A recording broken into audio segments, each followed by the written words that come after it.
2-1. Rampage killed it tonight, and SmackDown was an absolute snooze fest. But what else is new? AEW had a Texas death match for the AEW World Championship, and I have to say, it was just absolutely awesome. Hangman Adam Page and Adam Cole absolutely killed it tonight before SmackDown. SmackDown, on the other hand, had no Roman. So that, of course, was going to make the show bad. But it is now official. The unification match for the Raw and SmackDown Tag Team Championships will be happening at WrestleMania Backlash. Tonight is a full show review of both Friday Night SmackDown and AEW Rampage. We're doing the show an hour early. We usually do this at 11:30 p.m. EST, but thank God Rampage happened at 7. Tonight, like I said, full show reviews of both Rampage and SmackDown. This is Outside the Brand. You're not going to want to miss it. So go click that subscribe button if you haven't. We'll be right back on the other side of this commercial, of this, you know the good old intro. We'll be right back. Let's go.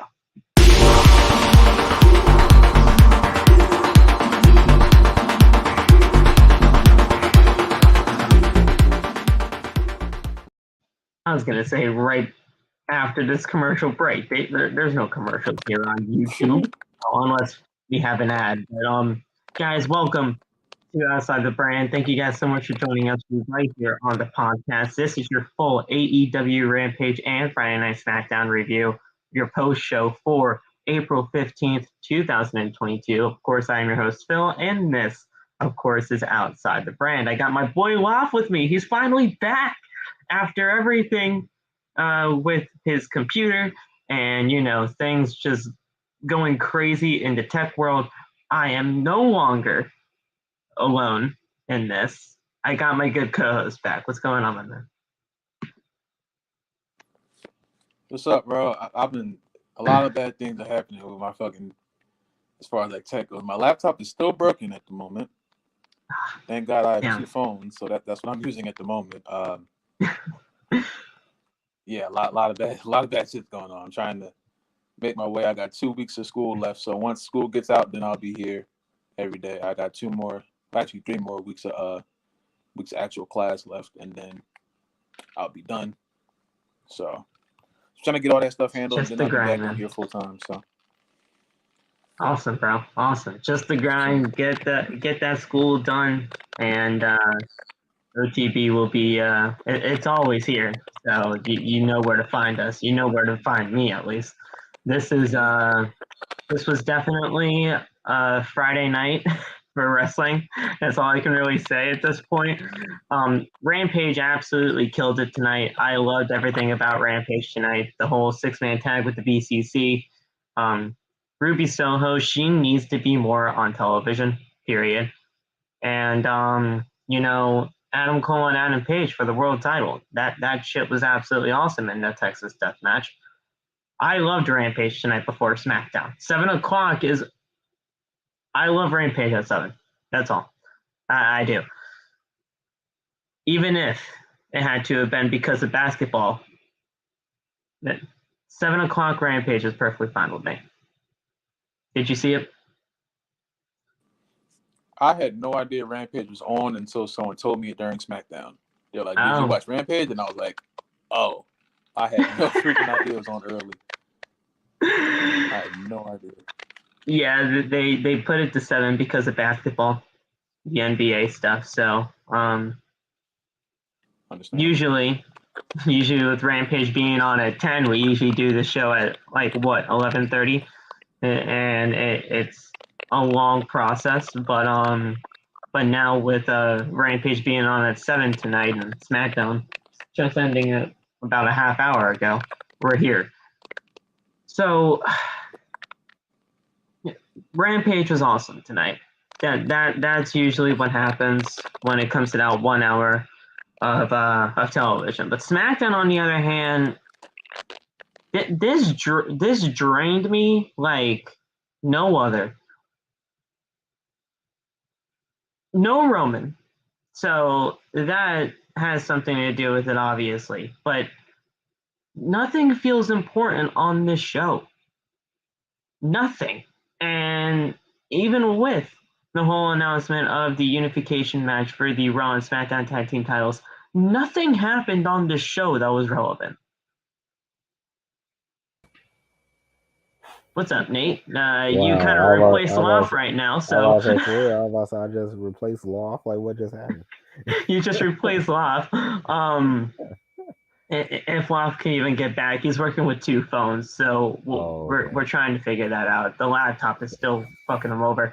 I was saying before you joined, Rampage killed it tonight. I love that whole Texas death match and everything. But SmackDown, on the other hand, just completely sucked the life out of me. And there's nothing important on the show, regardless. Yeah. I was say the only thing that that really got me hyped about SmackDown was that RKO by Riddle at the end. That was that was cool. Yeah, that was dope. But yeah, Rampage was really, really good. I enjoyed Rampage. I like Rampage at 7. You put it on at 7 before SmackDown, that's fine with me. Plus, we do the show an hour earlier than usual, which is good, which is always good. Yeah. But yeah, guys, SmackDown is legitimately the worst show on television, and it's not even close. I'm not even going to debate that with anybody. SmackDown is legitimately the worst television show in all of professional wrestling.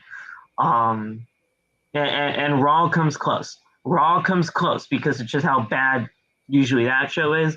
But SmackDown easily takes the cake for me as the worst show in wrestling television. Without Roman, this show just can't survive. Period. Yeah. And that's sad to say, but Roman just never showed face tonight.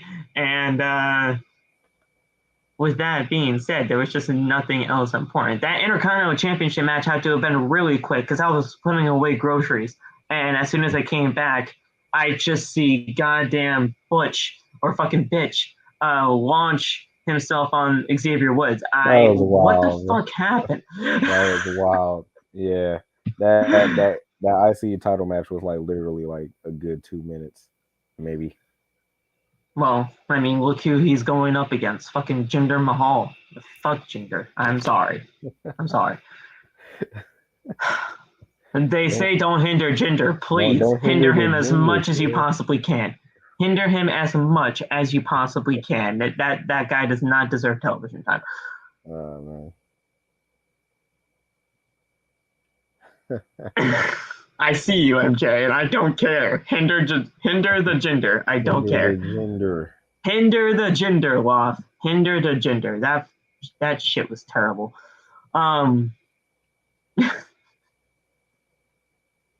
Why do I come back in here? Y'all talking about Jinder Mahal? Because that Intercontinental Championship match was complete doo-doo. Oh yeah, that was pretty stupid. That was pretty bad. Hinder the fucking Jinder. I don't care. That was kind of weird.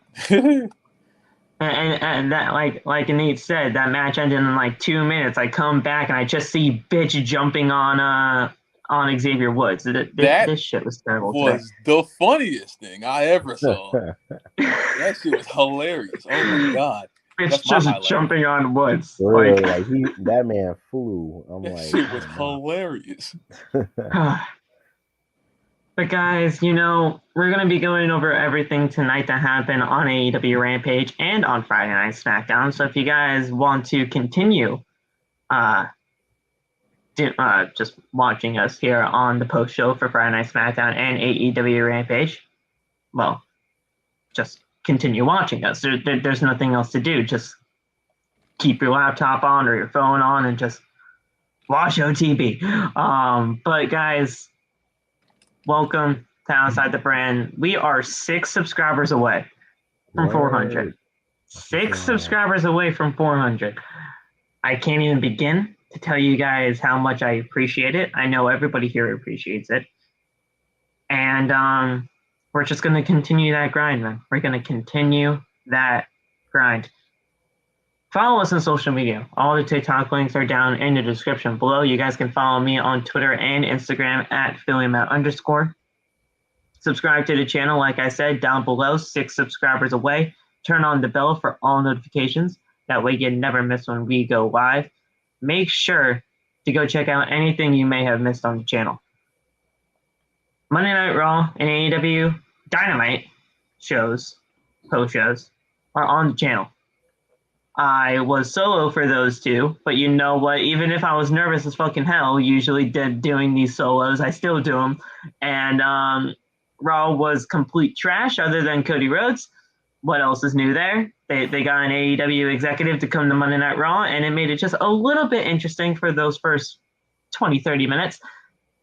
And then Dynamite was fucking fantastic. We had a stiff-ass match between Suzuki and goddamn Joe for the Ring of Honor television title. I still can't even believe that match. I watched that match earlier on today. Again, because I wanted to see that again. Thank you guys so much for joining us right here on Outside the Brand. You guys can go get your merchandise. Merch. Oh, shit. He's wearing the merch. He's wearing the merch. He's wearing the merch. Yes, sir. Yes, He's sir. wearing the merch. The merch. I like that. I like that. Yes, sir. OnFire.com, the exclusive home of Outside the Brand. I don't think y'all can see it. Hold on. Merchandise. Yeah. Right there. Yeah. You know, how good of a quality is that t-shirt, bro? How good of a quality is that t-shirt? Yeah. This t-shirt right here, man. It's like so silky, bro. Silky. Like it feels so smooth on my skin. Like this shirt right here, man. Like I feel like if you wash it, bro, it won't shrink. Woo! You feel me? So like the quality is there. And then I got my Nate the Great shirt coming soon too. So that's 2 shirts. Oh, you know shit. what I'm saying? Two out of the 3 that's on the site. You know what I'm saying? Go get you one, bro. The material is fantastic, Phil. We're gonna put more stuff on the store for sure. I just gotta work out some stuff, and I think y'all want to see the shirt again. I'm gonna show y'all it again. Hey, there it is. Put that logo up.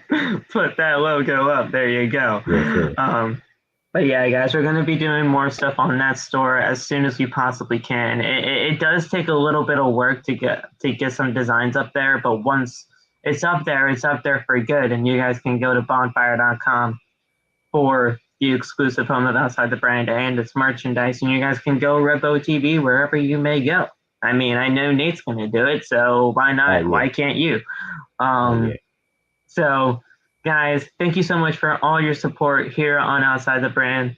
The support on TikTok has been absolutely amazing for all of us. I can't even explain how well my channel's been going on. I can't even imagine how you guys have been doing for your TikTok channels. It's been an absolute grind and amazing stuff on TikTok, and we just could not appreciate you guys more when it comes to just all your support and love.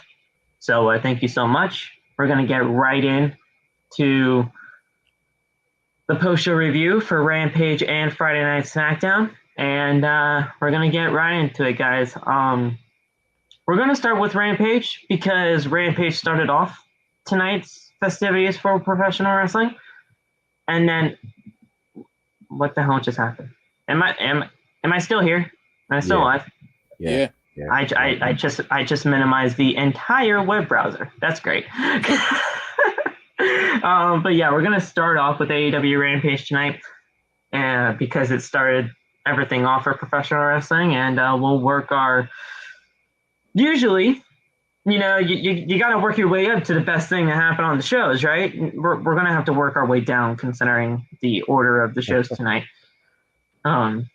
It's that bad, guys. SmackDown was that bad tonight where you have to work our way down to do something. And yeah, so let's get right into it.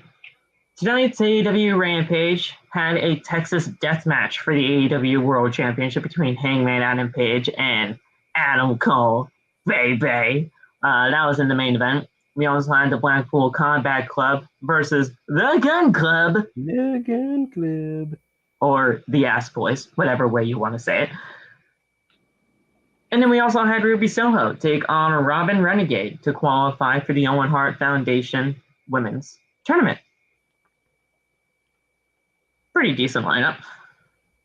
We started off with Blackpool Combat Club versus the Gunn Club. The Gunn Club. Or the Ass Boys and their father. That's right. Billy Gunn was on Rampage tonight, guys. Just let that sink in real quick.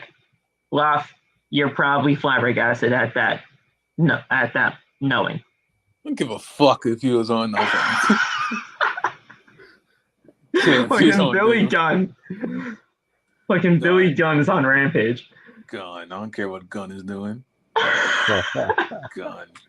What about Austin and Colton? Do you care about them? I mean, they were undefeated. They're undefeated, bro. Well, not now. They're called the Ass Boys. I'm not surprised. No.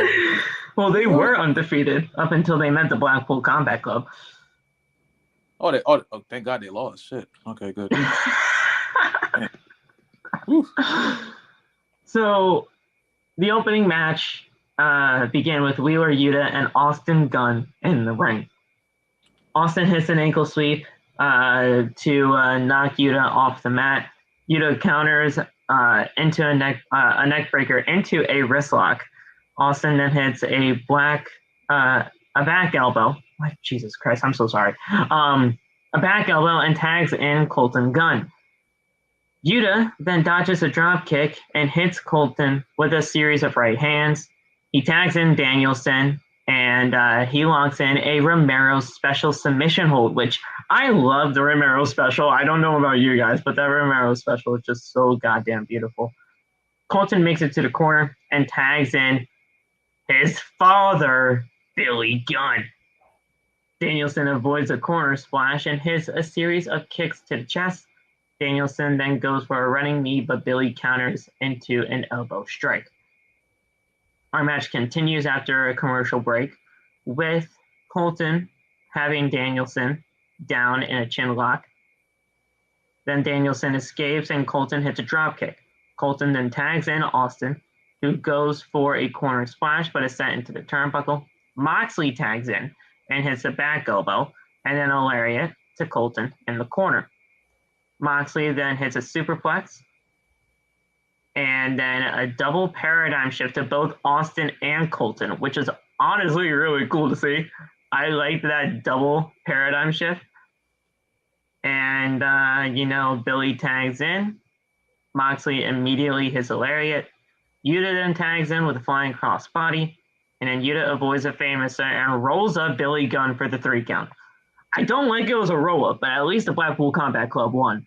Yeah.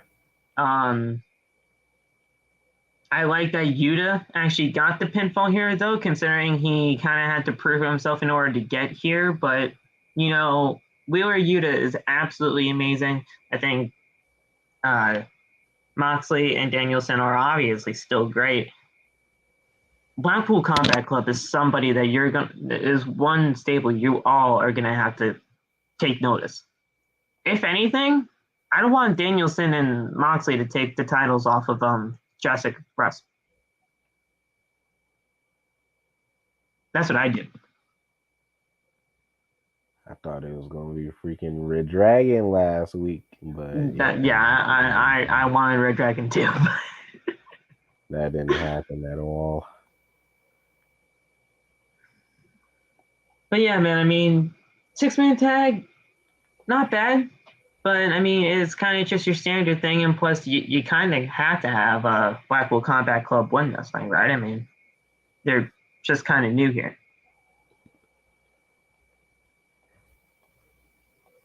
Yeah, I don't know. I was cool with the match. The match was real good to start off the show. I'm happy for Wheeler Yuta, though. He finally gets a chance to show that he can hang with everybody else. So I'm cool with Wheeler Yuta. Wheeler Yuta is absolutely amazing. And Loff, I know you didn't see this match because you didn't know Rampage was on at 7 tonight. But This match is absolutely great. Wheeler Yuta is obviously somebody we all have to take notice of. I've been hearing good stuff about him for the past, I don't know, like 2 weeks now. So I'm happy that he's got some direction with this stable. I'm really scared of I'm really scared of this stable growing. I think it should stay right where it's at for the time being. I don't think this is a stable that should keep like recruiting people. I just think that Wheeler Yuta was like one of those lucky picks, you know what I'm saying, that it actually makes sense for him to be there as far as the story goes. But yeah, this stable can really take over if given the right direction. And I would think that they're already in position to get some matches up against the Jurassic Express already. Yeah. But I mean, happen in due time, I assume. I'd have them take the titles off of Jurassic Express. Personally, they look like they're ready to. Yeah, I mean that's. I feel like they're kind of grooming them into that kind of position for Double or Nothing. And when it comes to Wheeler Yuta, I mean he's the Ring of Honor Pure Champion. He actually did not come out with the championship tonight. I don't know why. Usually if you're a champion, I think you kind of want to, show people that you are a champion. He didn't come out with the title tonight. Now, this is WWE 2K22. You don't come out with the championship unless you're in a championship. Unless it's a title match. Yeah. So stupid. It's so weird. But I don't know if that's by design for the Blackpool Combat Club or what have you, but regardless, they pick up the win here, and they beat the undefeated Gunn Club, which is you look at that and you think it's kind of insane, but it's Billy Gunn and his boys, so you can take that for what you will. But I will have to say this, guys, that they aren't bad. They're not as bad as everybody makes it seem. Yeah, sure, they're called the Ass Boys, which is ridiculous. I'm not. I don't care how good they are. I am not endorsing a team. They're called not. the Ass Boys. It's just they're not bad. That's all I'm trying to say. It's just everybody's now calling them the Ass Boys, and it's not really kind of warranted. Turn that shit off. Fuck. We come back from commercial break. What the? I didn't even know this happened. The Butcher took on Barrett Brown. Wait. Say that again. The Butcher versus Barrett Brown. Yeah. That match was like 1 minute. Like I didn't even see that happen. The Butcher got like 2 offensive moves in, and then hit him with a power bomb and pinned him, and he won. That's the whole match right there. Like that's exactly what happened. I must have been in the kitchen for that match because I didn't even see that happen. I come back and I see Ruby Soho making her entrance, so I didn't even know that match happened. Yeah, because they were like, the Butcher is in action. I'm like, all right, cool. Fighting. It was a local talent. I'm like, oh. Well, the Butcher does face Wardlow next Wednesday, so I guess they kind of had to have him do something. But the match began supposedly with a top rope drop kick from that Butcher completely no-sells. Okay. I thought I was going to say from the Butcher. I was like, Butcher's going crazy. Butcher's going crazy with a drop kick from the top rope. Nah, Butcher no-sold it. Butcher hit a lariat into the corner and then followed it with a powerbomb for the win. Okay. So it obviously was not that long, like Nate said. Ruby Soho then took on Robyn Renegade of the Renegade Twins. I did not know that she had a twin until today. I was like, hey, I said I saw her last time on AEW. She's kind of cute, and then next thing you know, like during the match, they do the freaking like twin magic thing, and I was like, she got a twin? I'm like, oh my god, bro. They've honestly been killing it on Dark recently. I'm like, I did not know this. I'm like, okay. So they've honestly been killing it on Dark, and honestly, I like the Robyn. I like the Renegade Twins. I think they're cool, and lost phones fucked him over again. But if he gets back, he gets back. The match begins with a lockup, and Robyn backing Ruby into a corner. Ruby then hits an elbow strike and follows up with a series of headbutts. Ruby then goes up to the top rope, but is hit with a kick to the head. Come back from commercial break, and Ruby hits a backdrop suplex. Ruby then hits a kick to the side of the head and slams Robyn into the turnbuckle. Robyn then rolls to the outside, and Robyn's twin, Charlotte Renegade, I didn't even know her name was Charlotte. We got 2 Charlottes on Friday night tonight. That's ridiculous. He'll say, God dang it. Damn it. I like you, Renegade Twins, and now it's Charlotte. Ugh. Nothing against you, Charlotte Renegade. I think you're probably a really cool person. I just don't like the name Charlotte because it just has a bad rep for me. Better Charlotte. You are the better Charlotte, easily. She rolls in to take her place. It's twin magic here. Just like the Bella twins. Ruby then goes up to the top and goes for the senton, but Charlotte brings her knees up. Or just gets the knees up. I don't know why it says it brings her knees up. That sounds so weird to say. Bringing the knees up. It gets the knees up. Charlotte then rolls outside the ring, and Robyn rolls back in. Okay. And he does a roll-up for a 2 count. Ruby then hits a twisting facebuster and covers 4 to 3 count. She didn't even hit the from what this sounds like, she didn't even hit the riot kick. Or she did against the first twin. Oh. But then the first twin, what happened was she hit the riot kick. The first twin rolled out the ring after she hit the riot kick, went under the ring, and then the other one. That's when the whole switch happened? Yeah, the whole switch happened again. So the switch happened twice. So well, they didn't get that then. Yeah, it happened. Yeah, it happened twice. Okay. But yeah, I mean, Ruby Soho was easily going to win this thing here. She was going to go into the Owen Hart Cup tournament regardless. Ruby Soho just needs to be used more. Period. I am sick and tired of her being used on Dark. She does not need to be used on Dark. The woman is... I'm going to look up her win-loss record. And I'm telling you guys right now, it's in the 20s. Okay, so she's been here a while now, and she's been used a lot. Let's take a look at this.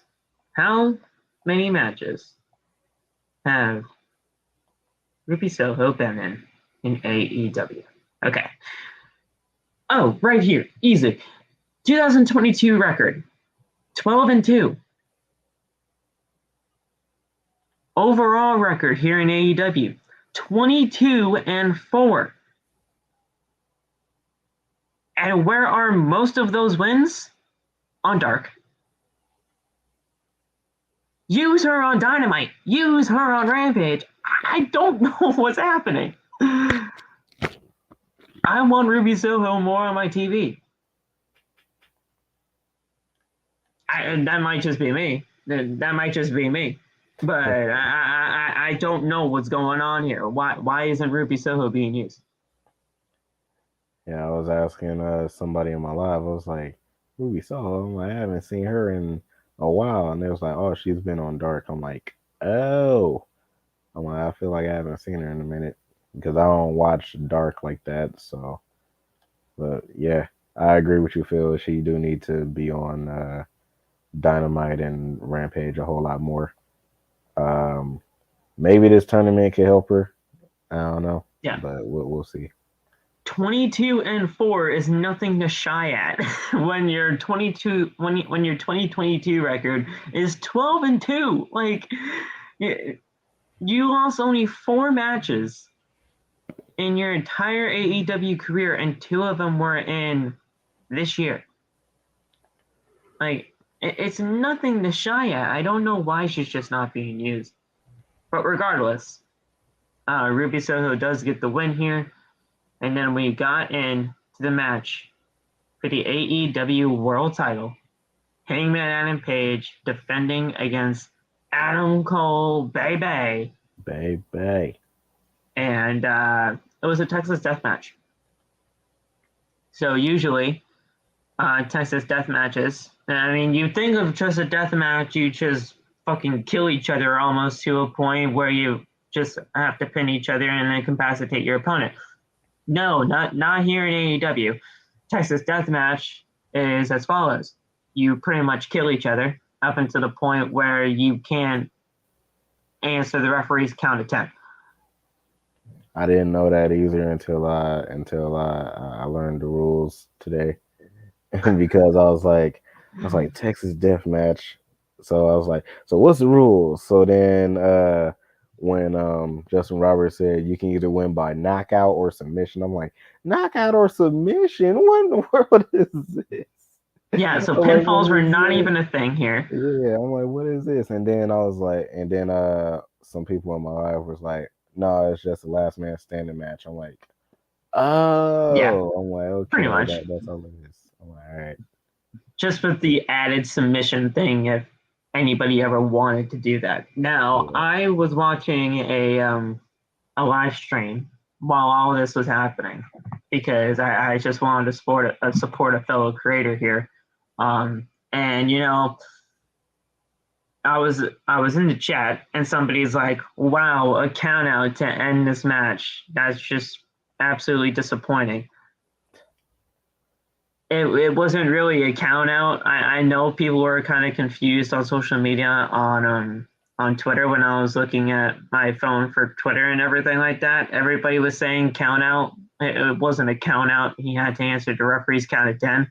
And Cole just didn't. And I mean, how could you? You had a freaking barbed wire crown on your head and you fucking get and you got a dead eye through a goddamn table. It looked absolutely brutal, and we're gonna go over the entire match. Not the entire match. We'll do it from the commercial break. Because this match actually got a lot of time. We'll do it from the commercial break, but man, did this match kill it? And you know, it's Adam Page and Adam Cole. I knew they would. And don't worry, guys. Don't worry. Adam Cole was not buried. I just have to alliterate that, you know. He's not buried. Plus he didn't get pinned. So you can't really say anything about him being pinned. He just couldn't answer 10. That's all. Stop using the word buried. I can't. But our main event continues live with Cole hitting a lariat and a steel chain tied around the top rope. Hitting a lariat with a steel chain tied to the top rope. Cole then sets up 2 chairs back to back. And usually when that happens, we all kind of know where this is going. Hangman then catches a super kick and slams Cole into the chairs back first onto those edges. And that makes me cringe every single time, bro. Yeah. That hurts my spine. Yeah. It's such a brutal spot every time. So Hangman reaches under the ring and tosses more chairs into it. So he's creating a pile of steel chairs. Cole then goes for a Panama Sunrise, but Hangman counters it into a Deadeye, which was a very cool spot. Cole then rolls out of the ring and goes for a moonsault, but Cole then hits a super kick and with Hangman in midair. I love it when Cole does that shit. The super kick in midair. I just think of that every single time. The Ricochet spot in NXT. I think of that every time when somebody goes for that super kick in midair shit. I love it. I love Adam Cole. I saw Adam Cole before he was Adam Cole doing the whole Bebe shtick. Thank you, NEW, for creating this man. Adam Cole is one of the best in the world, period. And nobody can dispute me on that. So Cole hits a Panama Sunrise back in the ring.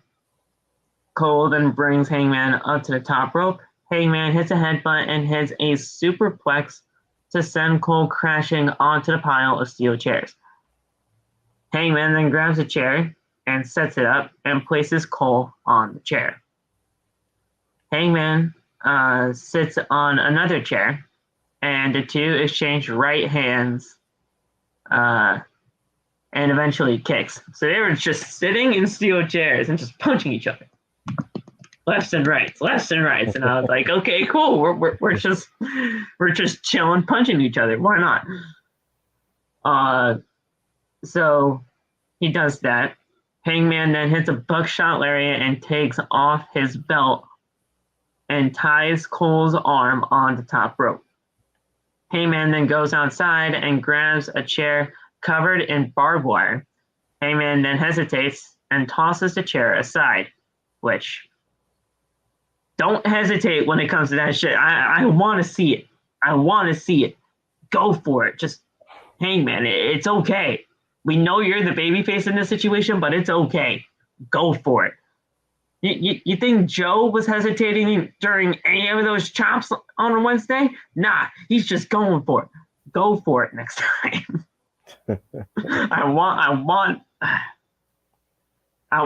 With the whole Texas Death Match and it technically being like a signature match for Hangman, I want him to do something. Like, I want him to get more brutal in this.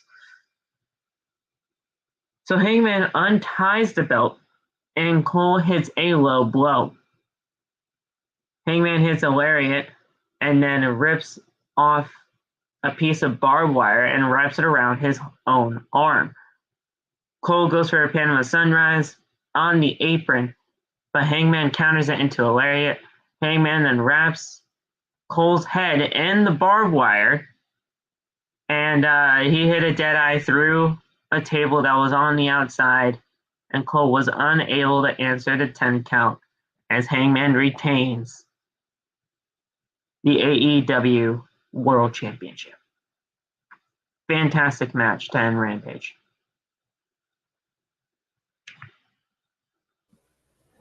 Yeah, that match was fantastic indeed. A lot of those spots was really, really fantastic, especially the last spot. I thought Adam Cole died. He sold it like fucking death, I'll tell you that. He put the barbed wire over his head. I'm like, oh no. I already know what's gonna happen. I thought Adam Cole was gonna hit a Panama Sunrise through the table, and it got reversed. And I'm like, oh my god. Cole sold it like death for sure. I'll tell you that. I thought Adam Cole was going to take the dub, but hey, it doesn't matter. How about I say it's a fantastic match, so I could care less who won as long as we got a great match, and that's what we got. So I'm cool with whoever won, and yeah, Hangman, man. So. Cole will be AEW World Champion at some point, and then all of a sudden we'll just hear on Twitter that the belt is too big for him. They need to make the belt smaller so that it can be able to actually fit Adam Cole, and then we'll just get complaints about everything Adam Cole later on down the line. Yeah, but Hangman Adam Cole was great, and people need to realize that. Right. And that's it for Rampage. We did this in less than 40 minutes for Rampage. Ooh. That's awesome. And now, well, Battle of the Belts was actually taking place after AEW Rampage. So Battle of the Belts is actually going to be airing. What time is it being aired at? I know it's being aired on Saturday, but I believe they said 7 Central, 8 o'clock Eastern. okay. So we have a TNT Championship match between Sammy Guevara and Scorpio Sky. Then the Ring of Honor World Championship is on the line, which is absolutely insane. Jonathan Gresham takes on Dalton Castle. And if you guys don't know who Dalton Castle is, you guys are going to be impressed. And then the AEW Women's Championship is on the line as Thunder Rosa would take on Nyla Rose. So catch that tomorrow on TNT, I believe. And, there you go. That's your Battle of the Belts. I think they need to do a lot more and a lot better stuff on Battle of the Belts, but that's just me. But we'll go over it tomorrow live here on OTB. So stay tuned for that. And now we can go into Friday Night SmackDown. Yay. Do we want to go into Friday Night SmackDown? Probably not. But we're here. And we're going for it. So let's figure this out. Oh, wait. By the way, was Shanky involved with Jinder? He came out with Jinder, but he wasn't involved in the match in any kind of way. That's my boy.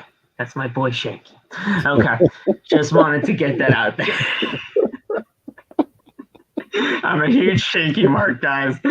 No, I'm not. The guy sucks. Man. You know what? Actually, wait a second. Oh, wait, no, it's not the 16th yet. We still have an hour. Guys, I don't know if you knew what today was in WWE terms, but my God, I'm shocked we haven't seen anything yet. Do you know what I'm talking about, Nate? No. No? Every year for like the past 5 years, on April 15th, people have gotten released. No, I saw a source. It was either on Facebook or Instagram, but they were talking about that they did have a meeting over about the first quarter of WWE, and they said that releases are expected to happen in May. So, oh, great! Yeah, so get ready, Phil. Get ready. Oh, great. I cannot wait to hear the names of Veer, Nikki Ash, probably Shanky. Unfortunately, Omos. God probably, no, Omos is going to be WWE champion, sadly. Let's go. Omos! I can't wait to hear the names of Veer, Shanky, Nikki Trash, and many others like Shotzi Blackheart, the Xia Li. We haven't seen Xia Li in fucking ages. Oh yeah. I can't wait to see those names on that list. And no, it's not me wishing that they're gonna get fired, guys. People will take that the wrong way. I'm not asking for them to get released. I can just see it coming. That's all. I would never ask anybody to be released, but I can just see it coming. It's WWE. Yeah, we can probably get Mustafa Ali free finally. No, they said themselves that they're going to hold him hostage for the next 2.5 years. So, if it does happen, it's going to be a goddamn miracle, and Ali will finally be free. But they're going to try to hold him for the next 2.5 years until his contract expires. All right. Or at least from what I'm hearing. But I would honestly like that too, though, if Ali got released, because then he'll finally be free. I wish I had more free time instead of watching Friday Night SmackDown. Speaking of free. SmackDown began.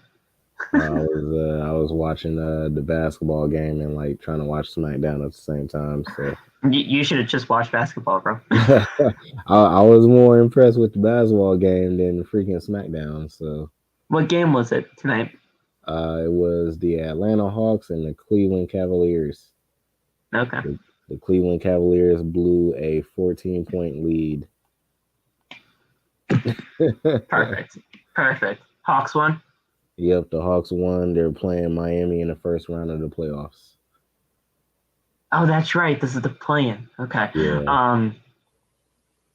So tonight's SmackDown, we saw an Intercontinental title match where Ricochet had to defend against goddamn Jinder Mahal.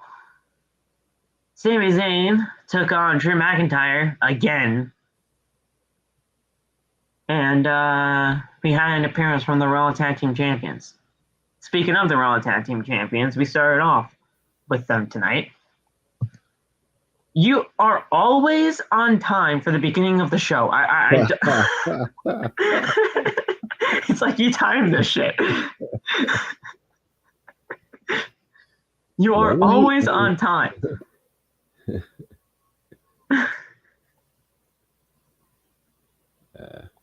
Okay. So we started off with RK Bro tonight. And Orton says that they are here because the Usos were coming onto their show to challenge them for the unification match. And he leaves again. Okay.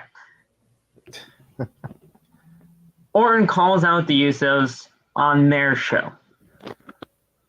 The Usos answer Orton's call and make their way to the ring.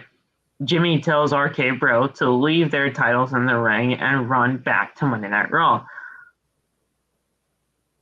Orton says that the Usos must have forgotten who he is, and he's been setting records for the last 20 years. And that this is Orton's show, and they accept the Usos challenge. This is just pretty standard, pretty much Randy Orton accepts the behalf of the unification match for WrestleMania Backlash. Finally, I've been crying and pleading WWE to do this for the past 6 years. We're finally getting a unification match for the titles. Thank God. Yes. I've been wanting it for so long, bro. I've been wanting it for so long. Thank God. Thank God. And now, if we can get that for the women, I'll be very, very happy. I know a lot of people wouldn't be happy for that, but I know I would. Yes, sir. Naomi took on Rhea Ripley after a commercial break.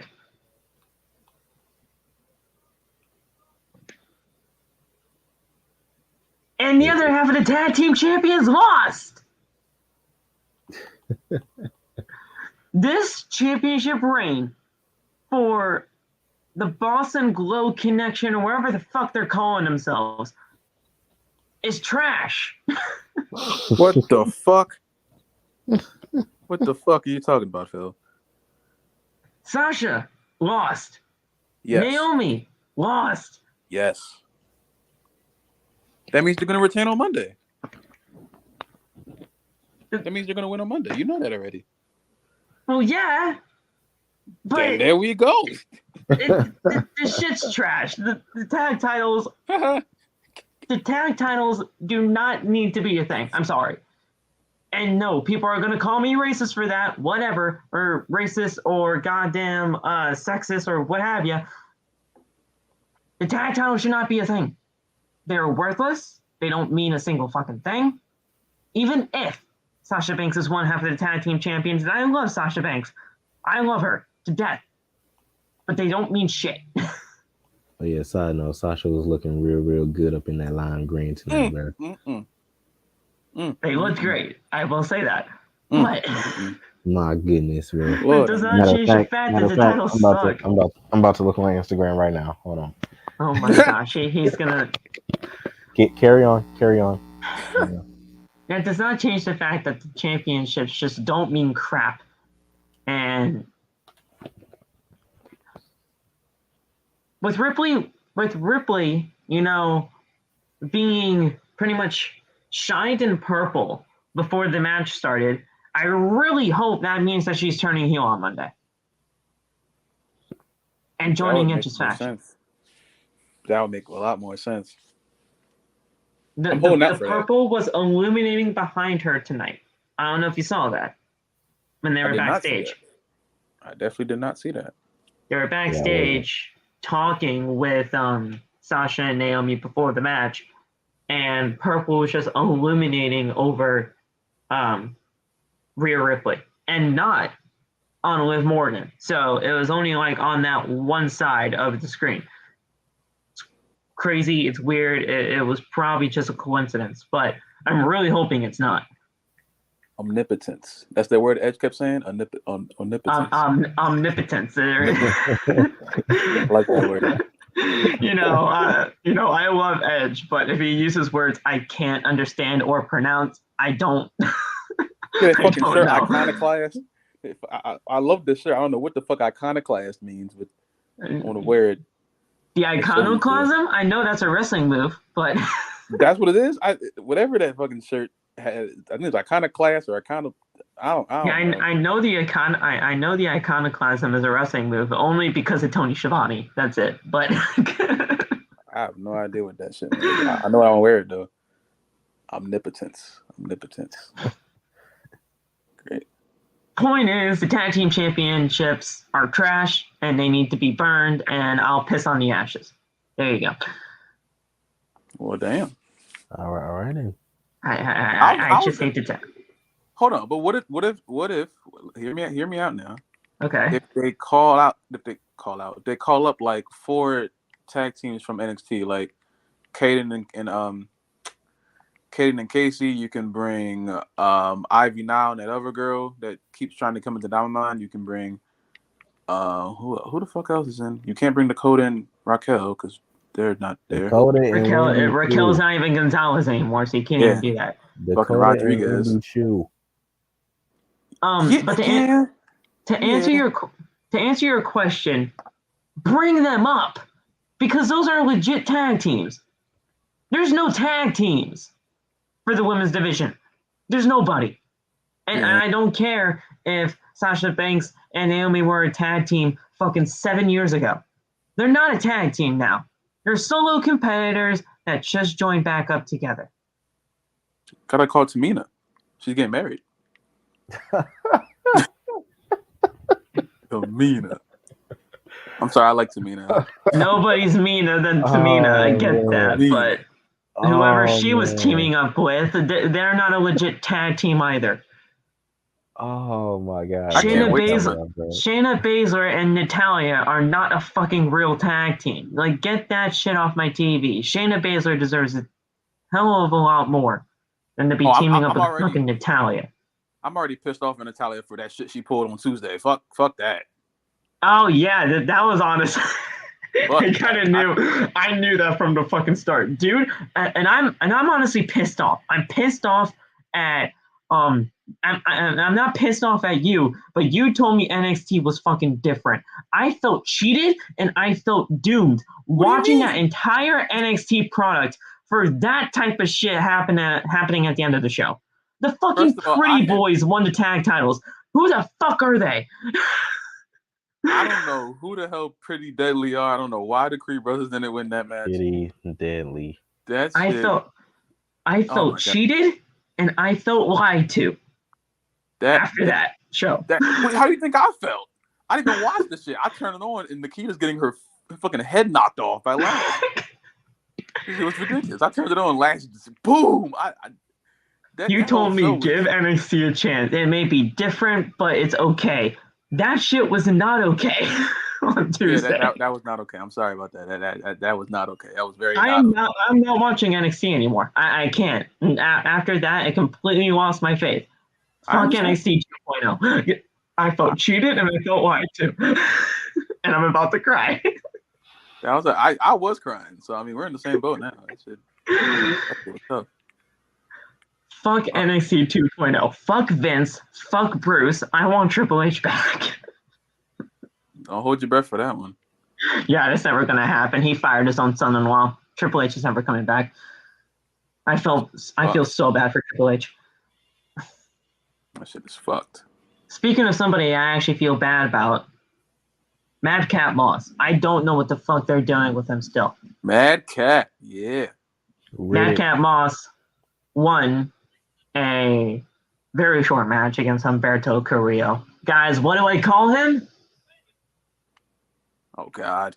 You guys better get this right. You guys better get this right. I'm not. You guys better get this right. No, I'm not. Oh my God, I'm not doing this with you. you. You said what do they call them? And what do they call Humberto Carrillo? Or what do I call Humberto Carrillo?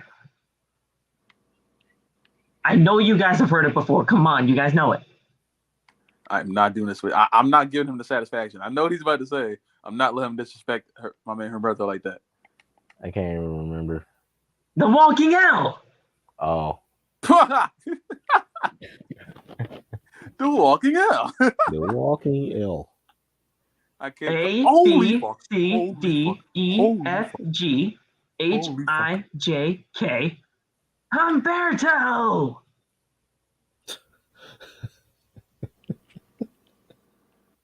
He legitimately replaced the L in the alphabet with his own name. I swear. Oh, man. I'm not feeding into Phil today.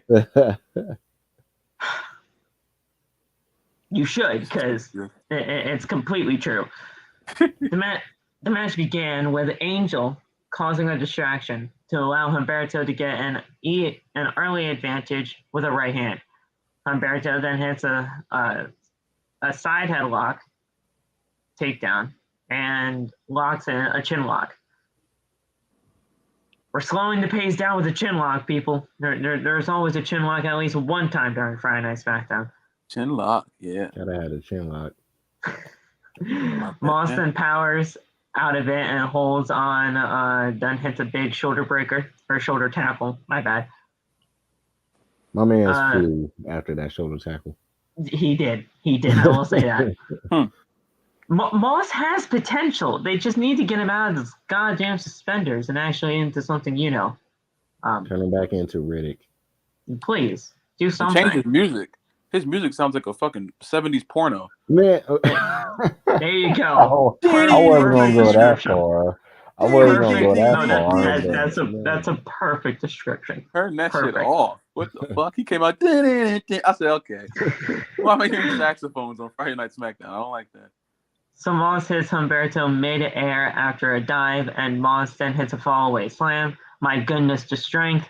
If you guys know where that saying comes from, you're the real OG. I don't know. Moss then hits a spear to the corner and hits the punchline for the 3 count. His finisher's pretty cool. Yeah, I like his finisher. I like the punchline. It's pretty cool. It reminds me of someone else's finisher, and I was sitting there for like 20 minutes trying to figure out whose finisher it reminds me of. Damn. I want to look up the finisher again, and then I'll probably be able to help you out. I'm not sure if it was, but I believe that was like the early stage of the Dirty Deeds before they changed it. Was that it? If it wasn't, yeah. So the punchline is just a neck breaker into like a back headlock driver kind of thing. Yeah. Yeah. So someone else's finisher looked like that. It wasn't a neck breaker. It was just a front facer. I don't know who the fuck it was. That was Seth Rollins had that. Seth Rollins had that.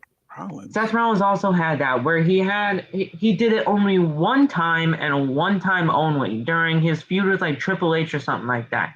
He did like a front face headlock, and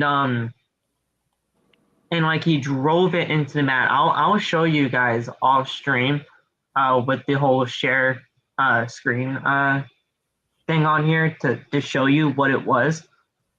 But like Seth Rollins had something like that. He didn't do it like Madcap, because obviously Madcap does it from like a neck breaker position. But yeah, Seth Rollins had something like this. And it's a headlock driver, pretty much, but he just does it in the backwards way. I like Madcap. I think Madcap has potential. I just need him to get out of the suspenders. Yes. Yeah, man. Plus, the fans are over with him. He's over. Madcap, I feel. Yeah. Yeah, man. We need him to stop turning into SpongeBob and turn into somebody else. The suspenders are crazy. I think Madcap could actually be something, at least in the Intercontinental Championship picture. For sure. If Jinder Mahal could do it, Madcap could do it. Exactly. There you go. That's perfect. Yeah. If Jinder fucking Mahal can get on television for the IC title, so could Madcap. Don't hinder the Jinder, man. I'm hindering all over the Jinder tonight. That sounds really bad. Wow. Holy fuck. Jinder Mahal does not need to be on TV. And I don't. You guys can do the pause if you want. I don't care. Oh man. That shitbird does not need to be on my TV. Oh man. We're back live, and Drew fucking Gulak. Yeah. Is in the ring to introduce the bad Charlotte Flair. Boo. He actually Now you weren't here, Loft, because your phones were fucking up. But there was another Charlotte that appeared on our television screens tonight, other than the Charlotte Flair. Who? The Renegade twins, who you don't know of because they're on AEW Dark, so you probably wouldn't know them just like that. There's a woman named Charlotte Renegade. Okay. And she's the way better Charlotte. Oh, nice. Than this Charlotte Flair chick. That's cool. And her sister Robyn Renegade lost to Ruby Soho on Rampage tonight in an Owen Hart women's tournament qualifier. Huh. They both lost to Ruby Soho. Yeah, they both technically lost, considering they tried to do twin magic in the match. That was rough, bro. I'm like, how y'all do twin magic and y'all still lose? They did twin magic. They legitimately pulled the Bella twins, and they pulled it lost. off twice too in the match, and they still lost. They pulled it off twice, and they still lost. But the worst Charlotte Flair, is in the ring. Drew Gulak, obviously, has to sit on the ropes because she's the queen. Fucking hate that. I really do. I don't care. Nobody needs to sit on the ropes for goddamn Charlotte Flair. Let her go through the ropes herself. She's a big girl. She knows how to do it. She's been wrestling for a little bit now. She can open the ropes herself. She makes her way to the ring. Gulak asks Charlotte if she is concerned about her I Quit match against Ronda Rousey. Charlotte says that Rousey demanding this match is a big mistake for her. Gulak references that Charlotte tapped out to Rousey at WrestleMania, and if the referee saw it, Rousey would be the champion right now.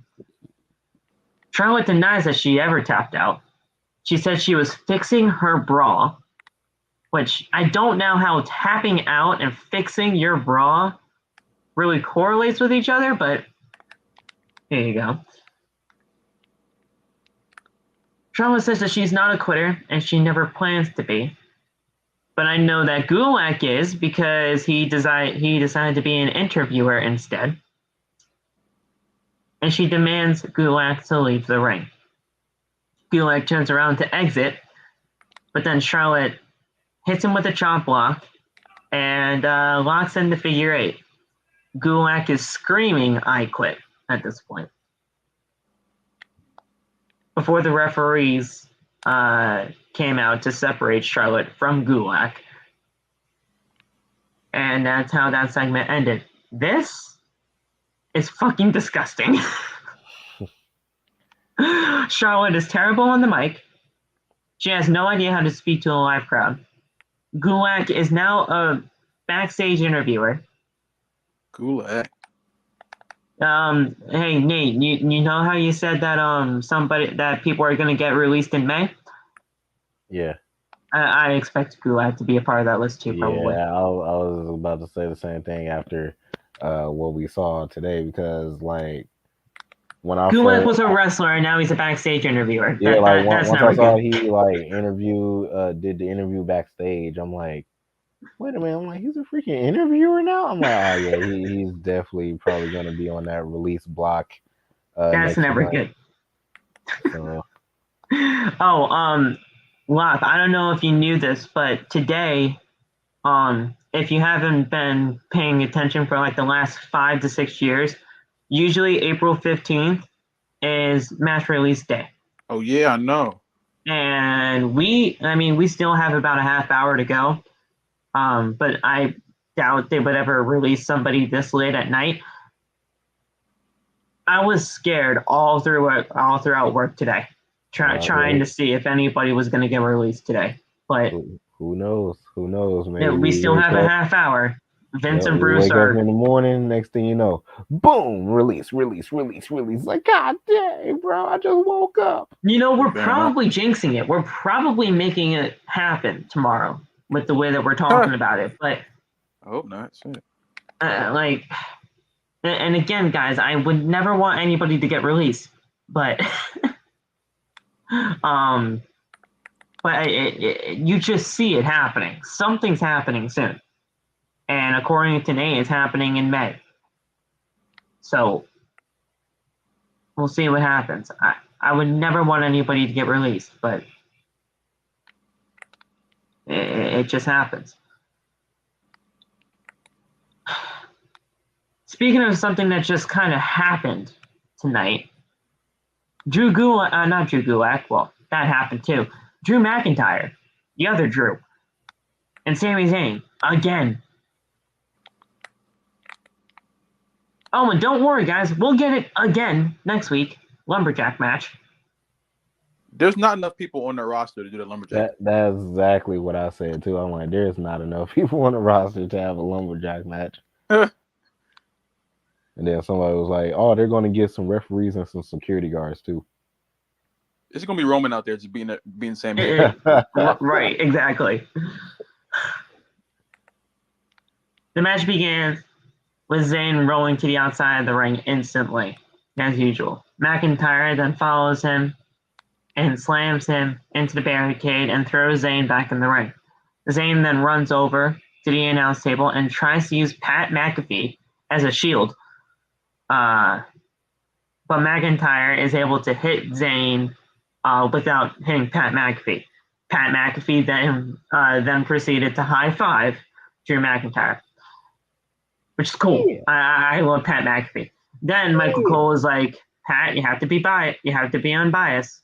He's like, well, listen, dude, I almost got punched by the Scottish Warrior and Drew McIntyre, but thank God I got out of the way.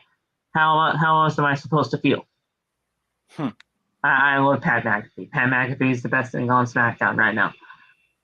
Other than Roman Reigns. Sorry. So, back in the ring, and Zayn gets the advantage with a series of right hands before McIntyre hits a big belly-to-belly throw. McIntyre then hits a Glasgow kiss and goes for the Claymore, but Zayn rolls out the ring. For the second week in a row, Zayn runs into the crowd and loses via countout. But the winner of the match by countout was Drew McIntyre. But wasn't Drew McIntyre also in the crowd? Yeah. Or was that happening after the match? That was after the match. He went up and chased him after. Okay. Because I see Drew McIntyre, and then I hear, oh yeah, well the winner by countout is Drew McIntyre. But Drew McIntyre was also outside the ring. So I was very confused. I'm like, that would be technically a double count out. But, okay.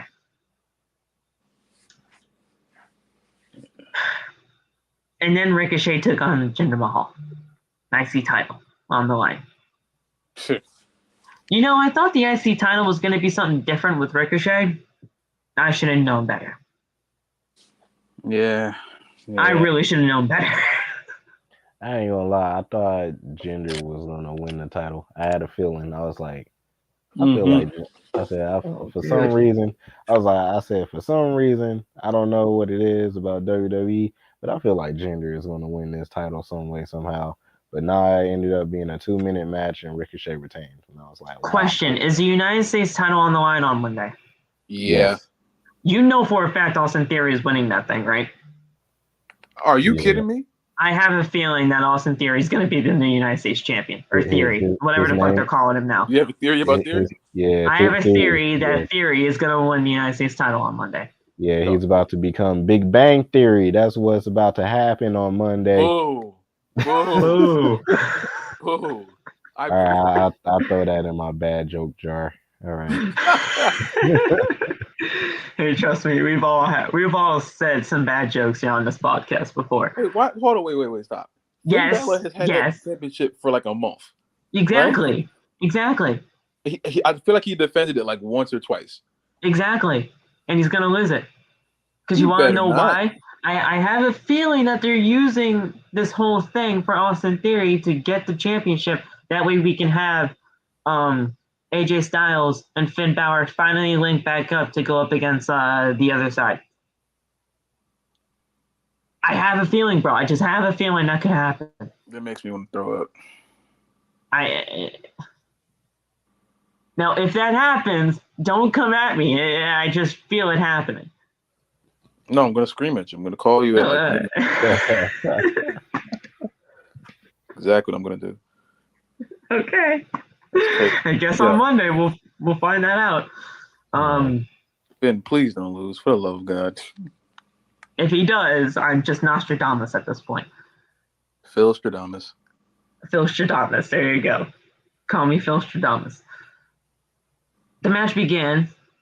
Sorry, guys. It's the Intercontinental title match on the line right now. The match began with Jinder hitting a series of strong right hands to Ricochet on the mat. Jinder then locks in a chin lock. Here we go again. This is the second chin lock of the night. Chin lock. Slowing the match down. And then slams Ricochet in the corner. Ricochet then counters with an enziguri and follows it with a flying crossbody. Ricochet then covers after a standing moonsault for a 2 count. Ricochet then hits a recoil and goes up to the top. But Shanky, my boy Shanky, you know, my boy, who I stand for, is able to drag Jinder out of the ring. Ricochet then dives off the top and onto both of them, Shanky and Jinder, on the outside of the ring. Ricochet then throws Jinder back inside, hits a shooting star press, and covers 4-3 count. I love that he used a shooting star press. I love that. Shout out to you. I was going to say Evan Bourne, but that's not your name anymore. Matt Sydal. There you go. God, don't you guys remember Evan Bourne? My God. Evan Bourne was kind of cool. He was awesome. Evan Bourne was doing it. Then that fuck-ass Air Boom tag team. Yeah, Air Boom, bro. Air Boom. I remember Air Boom. That RKO from out of nowhere onto Evan Bourne that's kind of where it all started. Evan Bourne sold it like fucking death, as you should. I mean, he was doing an Airborne into an RKO. I mean, you have to sell that like death. That's still better than the I miss Seth Evan Rollins Bourne. one. I don't know why people keep telling me that. People keep telling me that fucking Seth Rollins RKO is better than Evan Bourne one. No way in hell. No way in hell. I'm not standing for that. That was like completely out of nowhere because Randy popped up out of the air. The Seth one, Randy was laying down in the position for the airborne, and he caught him as he was coming down. That I remember watching that live, and I was like 10, freaking out in the house. Dude, the Seth Rollins one was cool. The Seth Rollins one was very cool, but nah, man. Those two are the two best RKOs ever, in my opinion. Oh yeah, the one at WrestleMania and the Airborne, easily. The top It's two. only those two. It's those two, and then the one he gave to Mark Henry, and then like did like a split in the air on that one SmackDown. Number well, that's Oh technically my god, bro. that was hilarious. That was And then amazing. number four to me easily would have to be the one that I believe he did one to RVD Oh, where he that like one. sold it like freaking death. RVD's whole body He turned landed inside like out. That directly was on his crazy. head. Those would be my top 4 RKOs of all time. Seriously. And I honestly might make a video on that now that I just, just pretty much named my 4 RKOs. And there was one when Jeff, I don't know if it was Jeff or Matt, I can't remember, but it was Jeff or Matt doing the Twist of Fate. And like they went through with the Twist of Fate, and like right when Jeff went for his thing, Randy called him. That was Jeff. Oh my god. That was Jeff. I remember that distinctively. Oh. I think it was the 2008 Royal Rumble. I gotta call Saul. Saul knows. I know Saul knows. I gotta call Saul. I know he knows. Randy versus Jeff Hardy. I know it was Jeff Hardy. I remember watching. I just couldn't remember if it was fucking Jeff or Matt, and I that must make sense why it was Jeff if I was fucking watching it. That makes sense. Well, wait a second. Randy versus Jeff for the WWE title did happen at Rumble 2008. I believe I got it right. That one? Was it that match? I believe I got it right. Yeah, I think it was the Royal Rumble 2000. Yep. I see it. Yeah, yep. It was that. God. The Rumble 2000. I can't believe I actually remembered that. There it is. The Royal Rumble 2008, where Jeff Hardy was doing the Twist of Fate, but he got caught into the RKO mid-animation from it. I say animation, but you guys get what I mean. That shit was mid-animation. That shit. It was technically mid-animation. Crazy. But yeah, like that was absolutely awesome. I can talk about Randy Orton RKOs all day, but yes.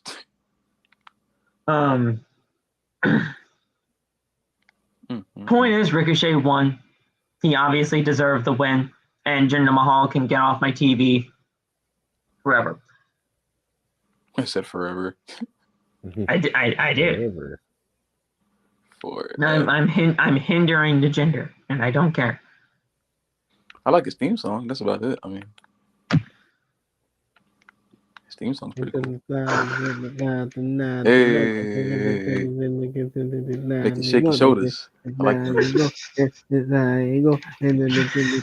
What are you saying? I'm like, hey. I don't know what he was saying, but yeah, his theme song fire. I had it downloaded on my playlist one time. So he's spitting. I don't know what he's saying. You do not have it on your playlist. Yeah, he was spitting. I don't know what he was saying, but that shit probably go crazy in the car. Oh, I'm doing that tomorrow. Especially once you know what they be saying, like, oh snap. You guys need to be listening more to Kingdom than fucking Jinder Mahal. I promise you, I'm gonna send y'all a video of me listening to that. I'm about to say I got freaking Booker T, Bad Bunny, Booker T in my playlist. Okay, that's better than fucking Jinder Mahal. Get some headphones and listen to Jinder Mahal's theme at full blast. Don't tell me you don't start shaking your shoulders. That's just a bop. What the kids call it? A bop? That's a bop.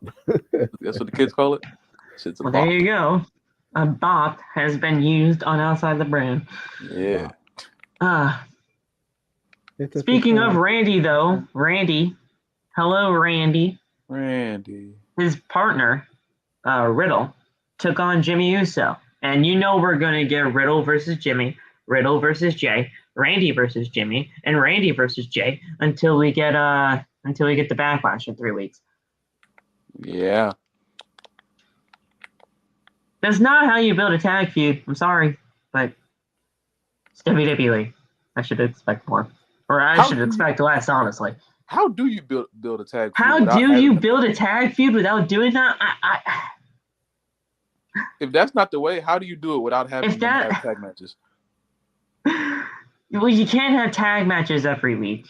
Yeah, that's I don't like that they do the whole singles matches until you get to the pay-per-view, but there's no other way, I feel. There's no other way, technically, but I just don't like it. Maybe that's just me. I don't like it either. I just never knew if there was an alternative way. I see everyone do that, like every fucking brand. So I never knew. Nate, are you? What are your opinions when it comes to just building up a tag team feud with just singles matches until the pay-per-view? I kind of don't like it. You don't like it either? Okay. Yeah, Well, at least we're all in agreement. Yeah, like because with how they're doing like the Naomi and Sasha thing too, I'm like, yeah, I'm not sure about all Any that. tag team feud it happens with singles matches until the pay-per-view or whatever show they're doing the title match on. I mean, they did Naomi versus Liv and then Rhea versus Naomi tonight. So I don't know. I don't know how you build it, but you just can't do it like that. Yeah. Or just spread the matches out so it's not like week after week you know what's gonna happen in the. Yeah. Right. You can do singles matches, and that's fine. But at least spread them out. You know what the Usos. I was going when y'all probably were talking about this, but you know what the Usos and RK Bro did very well that I haven't seen in a long time? Tag team fucking promos. When both tag teams are in the ring and they're cutting promos at the same time. That I feel like I don't see that enough. I don't know if I'm tripping or not. I feel like that. I think I like that a lot just because I rarely see tag teams doing promos against each other like that. You know what I'm saying? No, but when they started off the show in that tag team promo, I liked that. Yeah, that was good. I feel like they don't do that a lot. And you're right, they don't. But that was very good. That was very good. I'm just glad that the unification match is happening, though, personally, for me. Well, I don't know if you've been knowing this, but ever since the 2016 draft, I've been dying for this to happen. I mean, I wanted a unification match for so long, bro. They got no other choice at this point because there's fucking 5 tag teams on the roster. So it's just like, I assume the Usos are going to win, even though that makes me sick to my fucking stomach. But no, yeah, the Usos are winning. I don't know if you. They have an easy in here, though, with Usos winning. What do you mean? They have an easy in on that Randy Riddle feud. Oh, yeah. But do you do that right now? Because the biggest pay-per-view that's coming up now is SummerSlam. Yes, and here's how you do it. Here's how you do it, and this is perfect. And I want Vince, Bruce. I know you're listening right now. Listen to me. This is gold. I don't know. Money in the Bank. If it's not Cody, make it Riddle. Make it Riddle. And at Money in the Bank, I would never kind of advocate for this. Randy versus Reigns at Money in the Bank, and if Randy ever won those titles, you do Randy versus Riddle, cashing in the briefcase. Wait, you're putting Randy over Roman? If you want to do this correctly and you want to make Riddle a star, you can have Randy versus Reigns at SummerSlam or whatever, and Riddle cashes in on Randy after turning on him at WrestleMania Backlash. That sounds good to me. I've been trying to think of ways I could put Randy over. I couldn't think of one.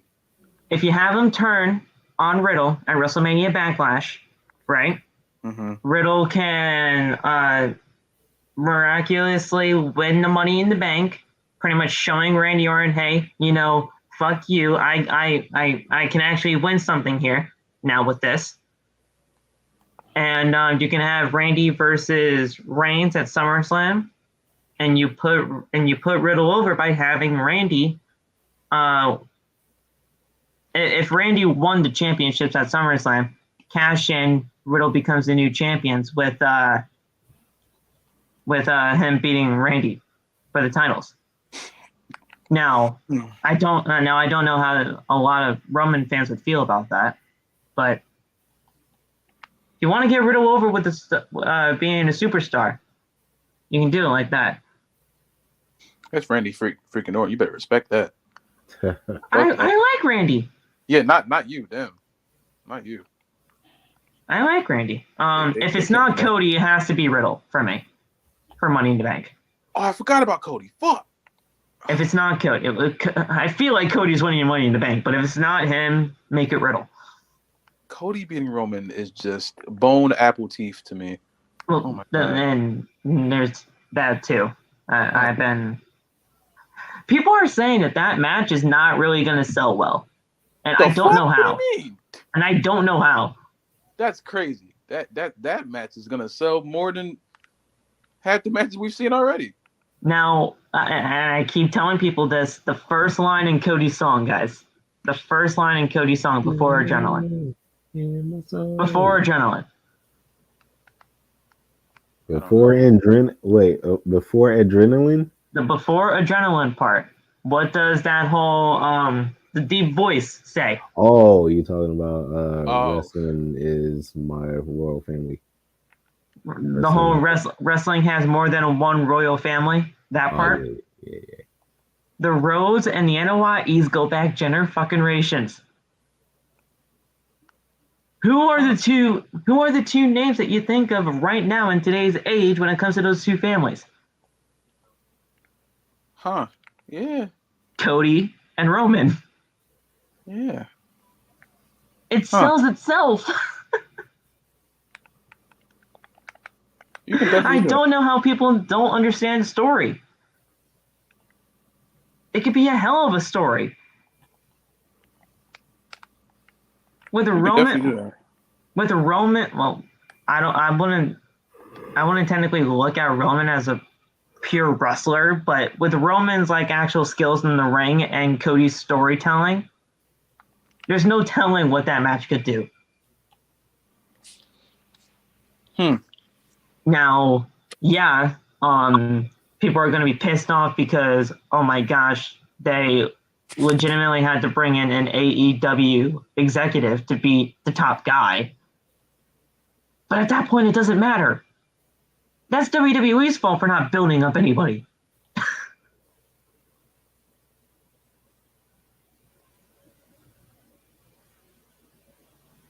That's WWE's fault for not building up anybody. Not Cody's. That's not Cody's fault. He'll be back, I think. No, but I'm serious, Nate. Like, that's not Cody's fault. Yeah, no. I mean, it sells itself, guys. The NOIs and the Rhodes family go back generations. There's more than one royal family. And yeah, sure, I believe when that whole deep voice is saying that, I don't think he's talking about the NOIs, but you can make it talk about the NOIs. Yeah. Yeah. The whole royal family thing, that's talking about the McMahons, and we all know that because the whole Triple H thing with Cody. But you can make it about the NOIs. You can. It's it sells itself. I'm sorry. Oh, that's also an easy way to have a small emphasis on small interaction between Cody and Randy. Yes. Oh, wow. I saw a video today on TikTok where they were trying to do a storyline for Survivor Series where it would be Legacy versus the Bloodline, which is kind of like a crazy concept to even think about, knowing that, goddamn Ted DiBiase would have to return for that. Get my man Ted. But Ted. That would kind of be insane. Are you okay over there, sir? Yeah, that gave me a warm feeling. They gave me a warm sensation. I'll send you the video if I can find it in my liked section for TikTok. I'll send you guys the video. But there's so much you can do with Roman and Cody. It's not even funny, and I don't know how people don't think it would sell. Seriously. That's a goal. I feel like you would get some AEW fans at that point. Yeah. Yeah. You would get a lot of AEW fans because then they would just hold that over the day. Now, Shit. yes, like I said earlier, a lot of people will be like, "Wow, I can't believe WWE didn't build up anybody to a point to where they had to bring in an AEW executive from like 3 months ago to beat Roman." I know people are going to be like that, but that's WWE's fault, Loft. If Cody wins that belt from Roman, this act TikTok is going to be a fucking fire. Oh, dude, trust me, I know. I'm gonna watch But that. who else is there? There Who is no. else That's is what I was pissed there? off against. That's exactly what I was pissed off about earlier. I saw some nut ass report, and they're like, "Oh, we have no plans for Roman to lose the championship anytime soon." As if WrestleMania didn't just pass. Like we don't have a fucking year to have him fight fucking Dwayne. No, motherfucker. There's no one else there unless you like bring someone from Raw. But half the people you can bring, like you can't bring AJ over because he's tied up with whatever the fuck they got with him going on. And AJ, I can't physically fathom AJ Styles losing to Roman Reigns, or I might hurt something. So that. And plus, AJ's already lost to Roman years ago, but still. Yeah, but like they put themselves in such a big corner to where the only person is Cody, because I'm not feeling the whole Drew McIntyre thing because WWE did that to themselves. Because before I would have believed it, but the way Drew McIntyre is now, as much as I want him to bring back his old music and shit like that, music isn't going to change shit about him just being in pointless matches against fucking happy people, the happy bitches, whatever the fuck their names are, and fucking Sami. You know what I'm saying? Like, if you have to, Drew would have to go through a major repackage. Like, you have to bring like NXT Drew back, and at that point, that would be them referencing NXT, and you know they act like yellow, black and gold NXT doesn't exist, so there's no hope of that. Cody's the only one, and now, I don't think Cody's going to lose for a long time. I can't imagine a scenario in which he loses yet. So it's just like, and plus he's really doing this whole world title run thing. We're trying to get to the world title for Dusty. There's a whole story for him to get the world title. And there's no one left for him to fight because Roman has both belts. So he's not going to go for the U.S. belt. Could you imagine that promo being scripted? That promo was actually scripted. That I don't know who. I don't know how I even feel about that. Or from what reports are saying, it was scripted, but that just felt like a normal Cody Rhodes promo to me. I mean, I didn't see too much of his AEW promos, so I don't have really anything to go off of. But yeah, that was completely a Cody Rhodes promo until the point of the whole reports came out saying that it was scripted. I mean, that partially makes me think that WWE just wanted credit for that because they know how good the fucking promo was. Yeah. Part of me thinks that I don't know if that's like true or not, but that's what it gives me that vibe at the moment. But now, going back to Drew McIntyre for a second, do I fully believe that Drew McIntyre does deserve another opportunity, or at least a chance to have a title in front of fans? Yes. Considering I believe both his championship reigns are in front of nobody. Yeah. So I do believe that McIntyre does deserve at least another chance to have a world championship run in front of fans. But Drew McIntyre's not going to beat Roman, guys. Especially this Drew McIntyre. It's not happening. Drew McIntyre just got out of a goddamn feud with Baron fucking Corbin. He's not in a world title picture right now. But that's the bad thing about it. No one's in the world title picture now. That's a problem. Because you can go and if the three of us go make separate TikToks about 30 separate wrestlers. I do 10, you do 10, and Nate does 10. They're all different people. I guarantee you about 95 of those wrestlers and 95% of those comments are gonna say all the wrestlers that you stated or most of them can't beat Roman. In the sense that they could, but you've built Roman to the point where it doesn't make sense for anyone to beat him. There are people who out there who actually think he shouldn't lose ever. And that pisses me off because there should never be a chance in your wrestling cup. In my head, there should never be a point where the person you have as champion can't lose. Because that is, to me, that's about 75% of professional wrestling is the aspect of the surprise of them losing. The fact that you don't have anyone that can beat your current champion, it ruins everything. Yeah, no, there's a problem there. Yeah, And they try to compare it to Hulk Hogan. Like I saw two people say that today. They said, "Oh, they did it with Hulk Hogan." That doesn't mean it was fucking good. Hulk Hogan was one of the most heavily protected wrestlers of all time because this finisher was a fucking leg drop. and so, guys, that happened in the fucking 80s and 90s or early 90s. Like the 80s are way more. It's just a fucking different landscape than the current years. I can't imagine Roman holding the belt until next year. I'm already bored. I was bored after the Cena match, so now I'm just super fucking bored. I've been saying SummerSlam 2022 is the perfect destination for Roman to lose the championships, because if we are building towards Roman and Rock, that shit does not need a title at all. It doesn't need a title. And if Rock won that, you really want to see Rock as undisputed WWE Universal Champion? No. It will be the CM Punk thing all over again. Exactly. There you go. Perfect. Listen, now I know you hate Roman, but I know you would not want The Rock to be the one to beat Roman. Oh no, hell no. That's disgusting. Okay. That doesn't even make any damn sense. Like, right. Now, Saul, if they did Cena again at SummerSlam, I would not want to see it. I'm sorry. I would not want to see Cena again at SummerSlam. Because we've seen that before, and that storyline was complete. It wasn't complete trash, but they made it totally predictable. Because Roman had to leave WWE if he lost. We knew he wasn't.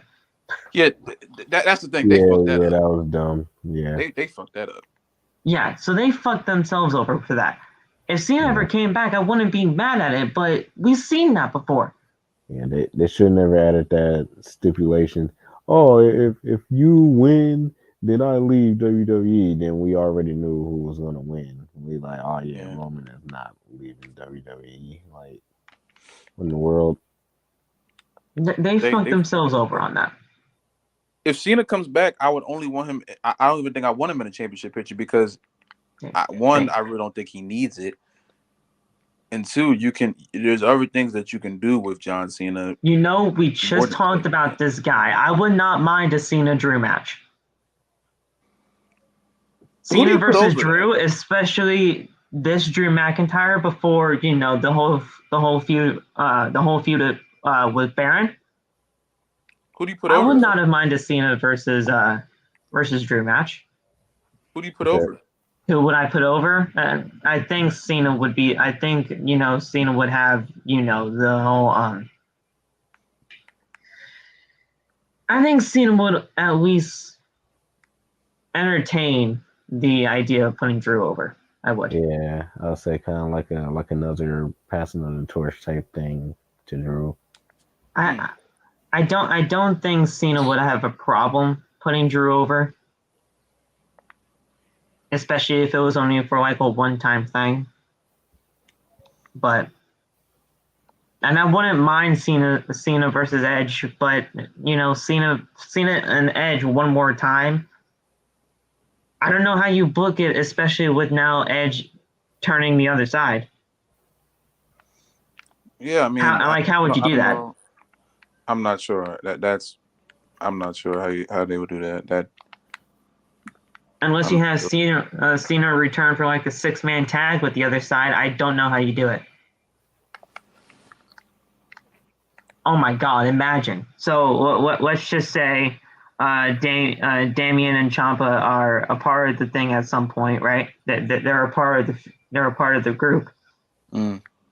They're still going after AJ Styles, and AJ recruits goddamn Finn Balor and goddamn John Cena.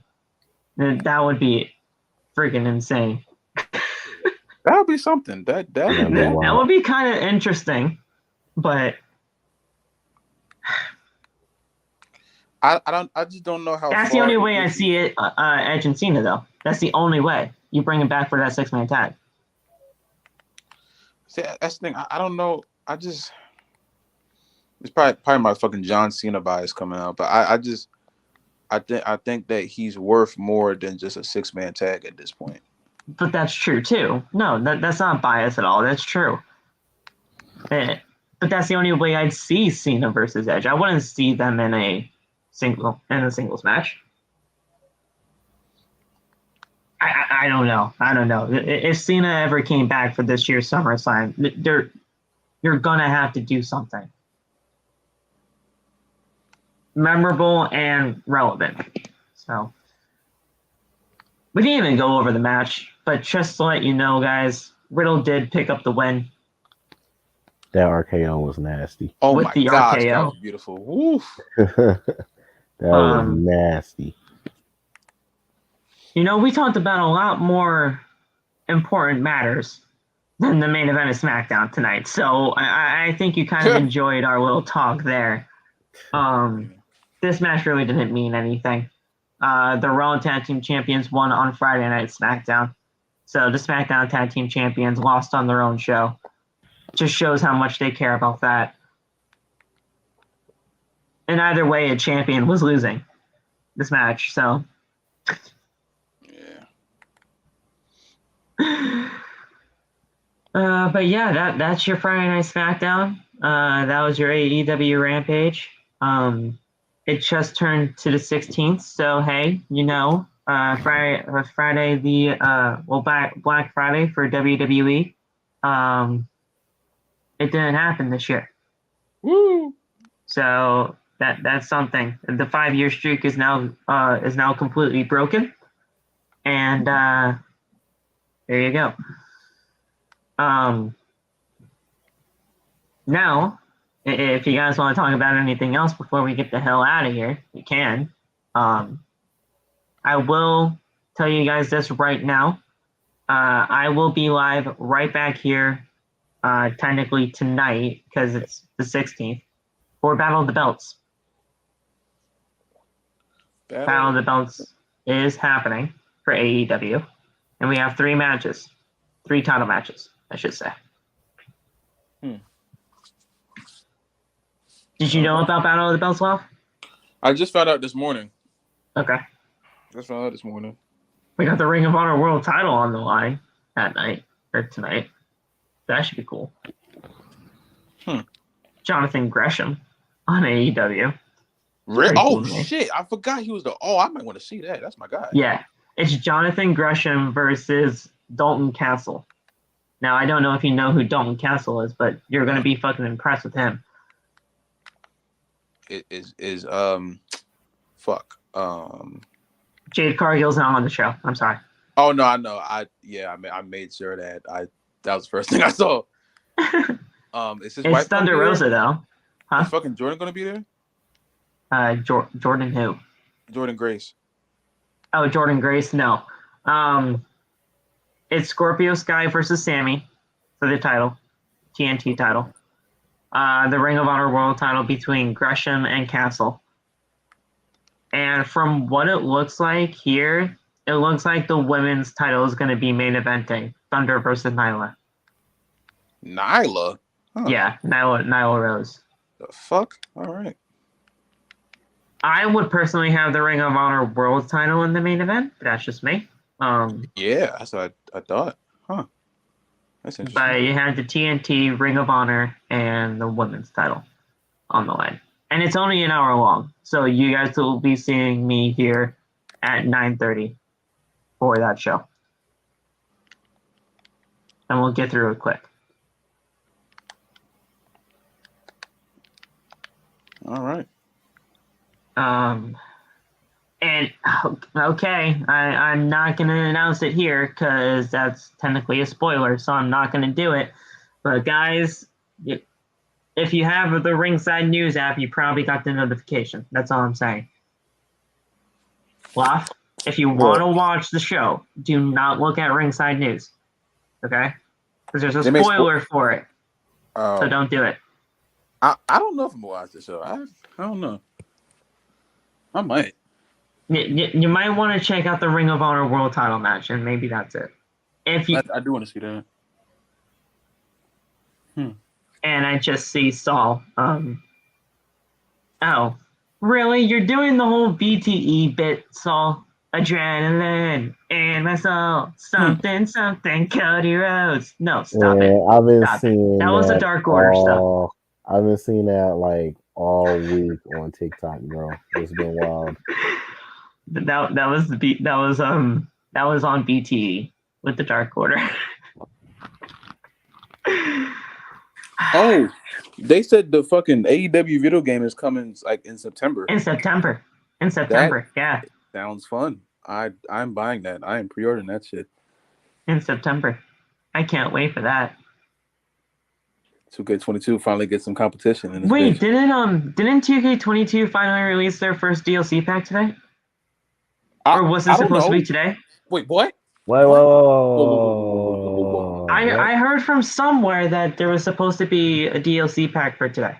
Hold on. Oh yeah, freaking Omos is in it. Omos!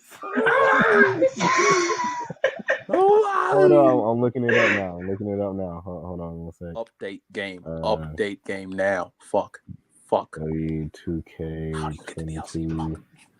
How do I get that DLC pack? I'm turning it on right now on stream. We're still live, guys. I don't care. How the fuck do you do this? Look, I'm doing this right. I'm doing this right now. We're still live right now. See, you can show the game on. Well, wait, no, I don't know if you can show the game on YouTube. It says April 26th. Shit, sorry. Damn. Then I was informed wrong. Fuck. God damn you, whoever it was. Ugh. All right, we got 10 days. We got 10 days though until Omos. This is gonna be fucking fantastic. Omos. Bro, like I said, when I'm downloading him, bro, I'm giving him all the titles. You know what I'm saying? I'm giving him all the titles. He's going to defeat Roman at WrestleMania. He's going to defeat the freaking Great Khali. He's not even in the game, but he's going to defeat freaking Great Khali. He's going to defeat freaking Braun Strowman, because Braun Strowman is still in the game. He's going to defeat who else is in the game? Diesel. He's going to defeat Diesel. Rikishi. Well, Rikishi is in the DLC too. Rikishi. They got Yokozuna, Umaga, and Rikishi all in the same. This is a bonsai pack. Why the heck is Casey Canizaro is up in this pack? Oh wow. Where's Kaden at? The fuck? Where's Kaden? Oh wow, they. Did they not really put Caden Carter in the game, or Casey? Whatever one? They got Casey, but they don't have Caden. What kind of shit? Dude, okay, I'm sorry, but what are they going to do with MSK? Shit, I don't know. I was just about to say that because they got MSK as a DLC on the June 7th pack. Fuck. They got Wesley and that. They have to take him out, right? They probably will. But if you're taking them out, please, for the love of God, put Cody Rhodes in. And Carmelo Hayes. Cody Rhodes as well. Yeah, Carmelo first, Hayes, please. Cody Rhodes and Carmelo Hayes. You replace two with those two, please. That would be great. That would be fucking great. That would be fine. That would be fine with me. Because look, he's already. Look at this shit.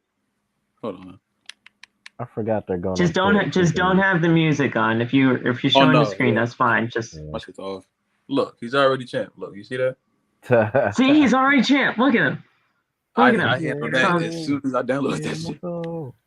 Look at him. He's a beast. Absolute fucking beast. I'm manifesting this. Oh, hey, look at that. I'm manifesting that. Well, here's the thing. The titles are unified, so you're going to have to make one of them both champions. I know. I was sitting there like looking at that this morning. I didn't know what to do. Hey guys. All right, okay, hold on a second. What's with that gold championship? That gold WWE championship that I've been seeing floating around lately. Is that real? Nah, I don't know. I think that's just cap. Oh. I think that's just major cap. Oh. Because I've been seeing that floating around lately, and I'm like, is Roman legitimately going to have a gold WWE championship? Like, that's going to be fire. But Because no. I saw that same exact picture like a few years ago, and I was like, is this real or is this Cap? And that's Cap. So. Fuck. Oh, okay. All right. Sorry, Nate. Baseball, What were you saying basketball. before me? Oh, I was gonna say, I gotta make Nate Tez Ford in the game. Oh, Nate Test 4. Nate Tez Ford. Yeah. Well, here's the thing. You already have your custom character, so put him in put him in Street Profits attire. Put him as Montez Ford for the entrance, and you're good to go. Yep. You're good to go. There. Yeah. By the way, the Clippers are beating the Pelicans by 12. What? What do you mean? I thought oh wait, no. The Grizzlies are the second seed, so I won't be seeing them until at least the play-in's over. Oh yeah. Yep. The Grizzlies play tomorrow at 2:30. Tomorrow, let's go. Yep. So, 2:30? Wait a second, no. Oh no, I should be fine. I should be fine. I'm out of work at 2. Time. Yeah, 2:30. Wait, 2:30 Central Time? Yeah. What's that in Eastern? Shit, what's that in Eastern? Well, what time is it now for you, Phil? 12:17 in the morning. Okay, so it will be 3:30 for you. 3:30. I'll be home for work. Let's go. Thank you. I'll be home. I'll be home to cheer on my Grizzlies. Let's go. Can John Moran actually play for once or no? I believe he is. Were they just resting him? Yeah, is that why I haven't been seeing my boy? Yeah, they were pretty much just resting him. He didn't really like get hurt or anything. They were just resting him for the playoffs. If John Morant ever got hurt, I legitimately cry. I got breaking news, y'all. He got hurt? No, I hope he got not. Shit. I finally fucking uploaded live to Community Creations. Let's go. My God. It's fucking game time. I am downloading him right now. You know what? I'm on the game right now. Hold on. Type in live. It should pop up. Let me know if it doesn't. I just did that shit. It's what are the hashtag? Hashtag LOF. Yeah. Hashtag OTB. Live. Did you do OTB? Oh, should I do that too? You could possibly. I was about to say you can probably do hashtag LOF not famous. I know it's hashtag LOF now, and then the description says LOF not famous. Okay. Because I did like Phil Danger, OTB, and I believe TikTok as my 3 hashtags, but yeah, I did. If you just did LOF, that's fine. Yeah, I did Nate the Great, and OTB. I was waiting for this day to come, bro. When did you upload him? I know today, but when? Just now. Just now? Like just Should now. be just in the most recent then. I didn't even make a TikTok video yet. Like, hey, what's up? It's your boy Law. Oh shit! Just throw him up on Community Creations right now. Go download demands. Like, nah, he didn't even do that yet. Y'all getting the live done right now.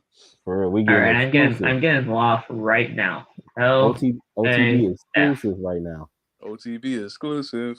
Oh snap, Phenom, you coming out with your community created character too? Good, because I need some more created characters, bro. The fucking stable's gonna be huge. Mode. There he is. Look at him. Vote, download. You're good to go, and now you're in either Ring of Honor or Impact. I want to be in Ring of Honor. Okay. Then I'll need another call for Impact. Wait, never mind. Actually, nope. I just thought about that shit. Nope, Impact. I'm sorry. I just thought about that. Okay. I'll still need another call anyway for Ring of Honor because I need to make the all right. I need to make the rosters even. So hashtag law. Check out hashtag Phenom Glowis tomorrow. Okay, Phenom. Then you're gonna be on Ring of Honor. Yeah. Okay, good. There goes the man. And I gotta figure out my streaming situation because the stream crashed last night when I was trying to do the tournaments. So really? Yeah, just completely crashed, and I could not stream for the rest of the night. Wait, did the stream crash or did the game crash? Stream crashed. Huh. and Oh, I you could not using fucking Streamlabs. and I could not stream for the rest of the night. No, I was doing the PlayStation stream. Huh. I was doing the PlayStation stream to stream on Twitch, and it just completely crashed on me. Not the game, the Twitch itself. The Twitch itself, yeah. Oh wow, that's it showed the it showed like that screen where it's like a blue screen with like the it's like the internet like world symbol thing. Oh yeah, okay. And so the whole connection was low or whatever, and then the stream completely crashed after that. So I have to figure it out now. Maybe I should just do it through Streamlabs, but I don't know how to do that in order to connect it to my PlayStation, so I'll have to figure that out. So I don't know. Maybe I'll stream on Sunday if I figure it out. If I don't, then you guys will I can probably just do it off stream, the tournaments, and then just provide you guys with updates on TikTok or something. I don't know. We'll figure it out. I can officially add Loft to the OTV group that I made on here, and we're going to come out with a full entrance and everything, and I'm going to record it and put it on TikTok. Oh, yeah. Nice. Somebody made angry reactions. I'm sorry. Huh? I saw him on a Planet Fitness video, Planet Fitness commercial this morning. Yeah, he was on the freaking Planet Fitness commercial. Oh man, money. Fuck with that. Oh, yeah, real quick before we end. Saul, I need you to create a character, please. You know what I'm saying? It don't have to be perfect, but create something so I can download it and put you in this universe mode as well. Who else? Batch. I don't know if Batch is going to watch this, but Batch. Does he have the game? One from you. Batch has the game, yeah. Okay. Megan. Her little brother could make one of her or something. One C tried to make a Megan call, but I don't know if that ever happened or not.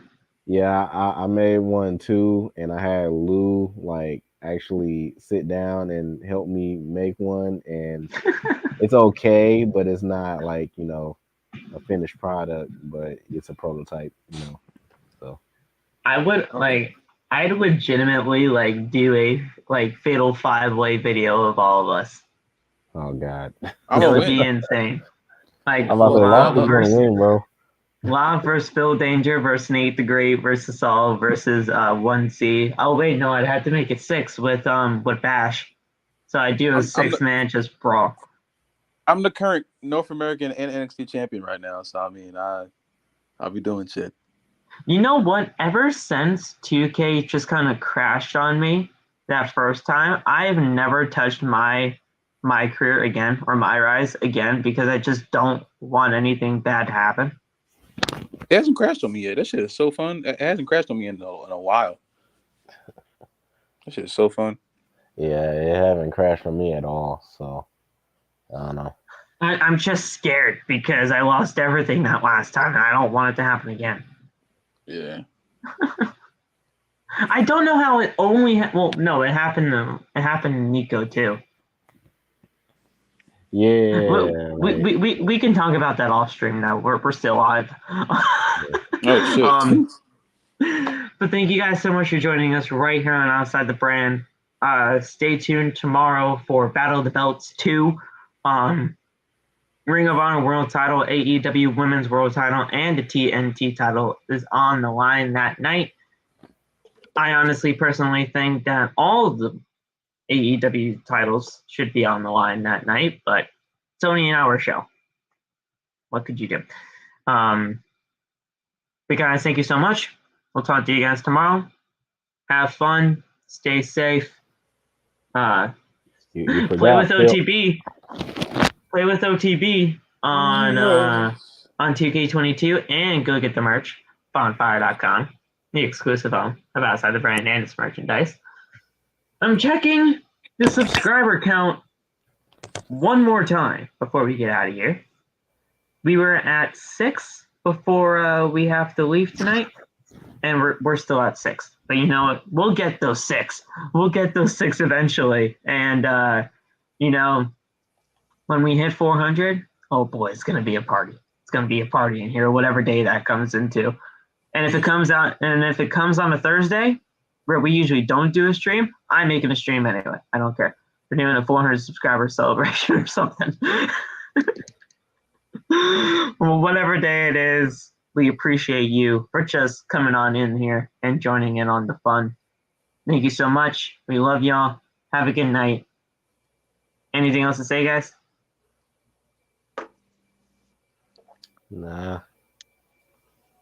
We love you. Peace. We the ones.